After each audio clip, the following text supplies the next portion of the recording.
In Microsoft PowerPoint, when you move to the left side of your interface, this area is called the slide pane, which consists of all your created slides.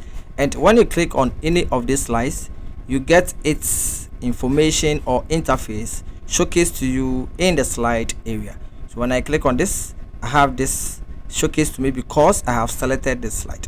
Now, when you select a slide in this area and hold Ctrl+A on the keyboard, this is going to select all the slides you have in the slide pane. That is, if you want to delete, you can press the delete key on the keyboard.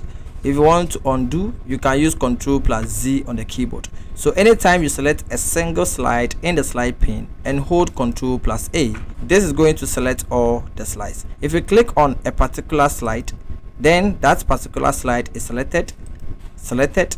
Therefore, you have its information displayed to you. Now, when you get access to its information in the slide area and you click in an empty area of the slide, this tells PowerPoint that you have selected the entire slide. Therefore, when I use Ctrl+A on the keyboard, any object or item, whether shape, video icon, audio icon in the slide area will be selected. And in this case, when you use the delete key, that is also going to delete those selected items. If you want to bring it back, Ctrl+Z. And also, when you select a particular item, not clicking in the box, this is a text box. Rather, when I click on this knot around this text, that is this knot I have here, when I click, this tells PowerPoint that I have selected an object. Therefore, when I use Ctrl+A, this is also going to select all items in the slide area. If I select a text, that is, click between the text box, have my cursor blinking in this text box. When you hold Ctrl+A, this is going to select only the text that is in this text box. So Ctrl+A is used for selecting text, objects, and other items in PowerPoint.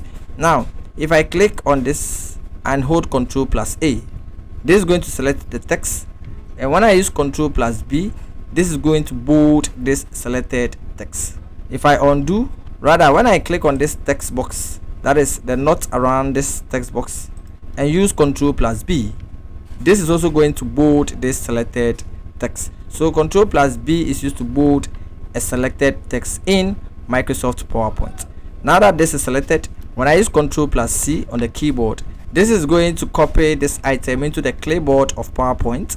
And when I access the Home tab in the clipboard group and choose this arrow, this tells me that I have this item copied here.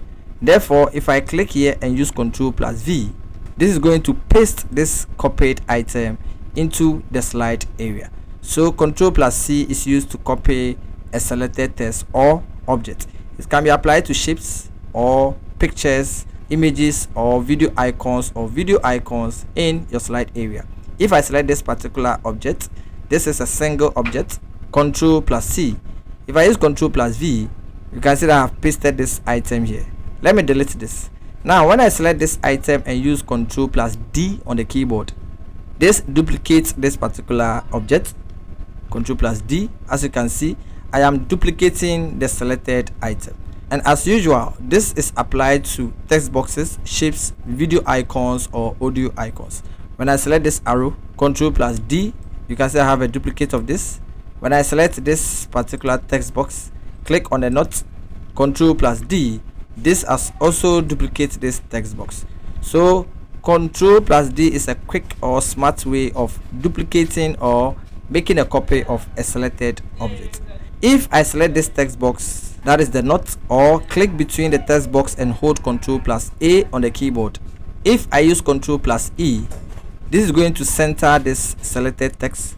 If I use Ctrl+L, left align, Ctrl+E, this is going to center this selected text. So these are the keyboard shortcuts I want to share with you in this video. That is Ctrl+A to Ctrl+E, and this is going to be a series of keyboard shortcuts. So get notified on YouTube for the next series of keyboard shortcuts.